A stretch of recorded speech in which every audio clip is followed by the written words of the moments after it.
हाई लोग ऐसन बहुत कम होला कि पब्लिक के बीच में हीरो और हीरोइन के अलावा कोनो प्रोडक्शन हाउस के नाम भी पॉपुलर हो जाओ। हम बात करत बानी मैडॉक्स फिल्म के, जौन कम पैसा में भी बेहतरीन से बेहतरीन कंटेंट बना के अपन पहचान बना लेले बा।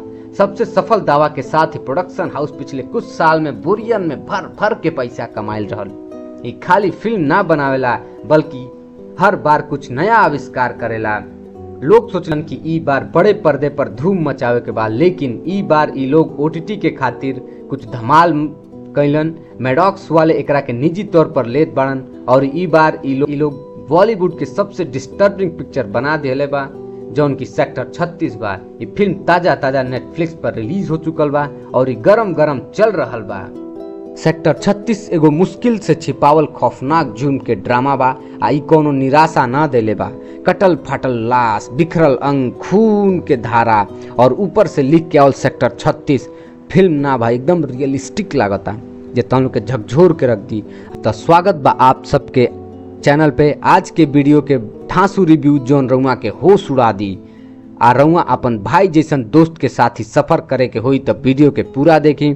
तो भाई लोग और उनकर बहन लोग कैसन बानी आप सब। आदित्य निम्बालकर के फिल्म 2006 के निठारी सीरियल मर्डर पर आधारित बा आ हमनी के हिला के रख देवे खातिर बनल बा।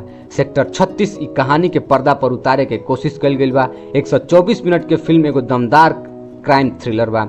रचनात्मक ट्विस्ट के साथ फिल्म भयावह कहानी के फिर से सामने लावत बा।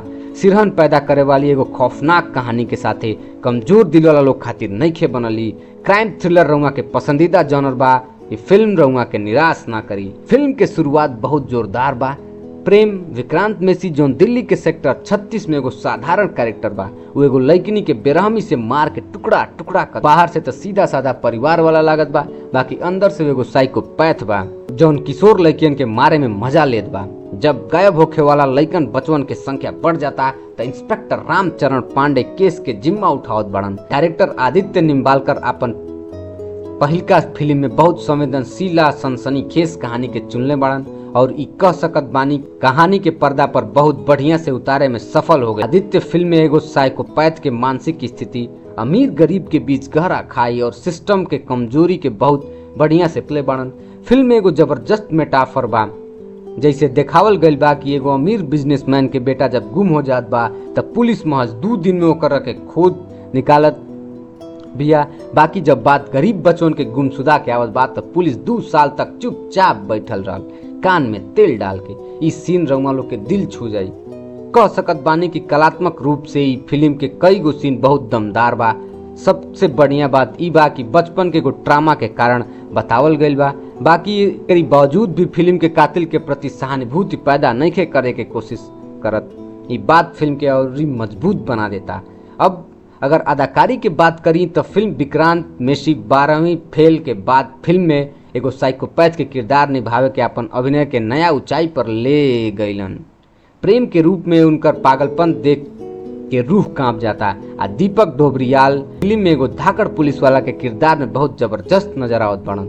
वो देखावत बड़न कि पप्पी जी जैसन कॉमिक्स रोल तक सीमित कईल इंडस्ट्री खातिर घाटे के सौदा बा। खास करके जौन सीन बा पुलिस इन्वेस्टिगेशन के दौरान, जब विक्रांत प्रेम के पागलपन के उजागर करत बाड़न तो अपन सब भावना मार डालत अड़न और इहे खालीपन दीपक डोबरियाल के किरदार के चेहरा पर भी नजर आ रहा बा। तो भाई लोग सेक्टर 36 के 5 में से 3.5 स्टार मिली, काहे कि बिना कोनो मिलावट के एकदम भयानक रियल बेहतरीन सिनेमा बा।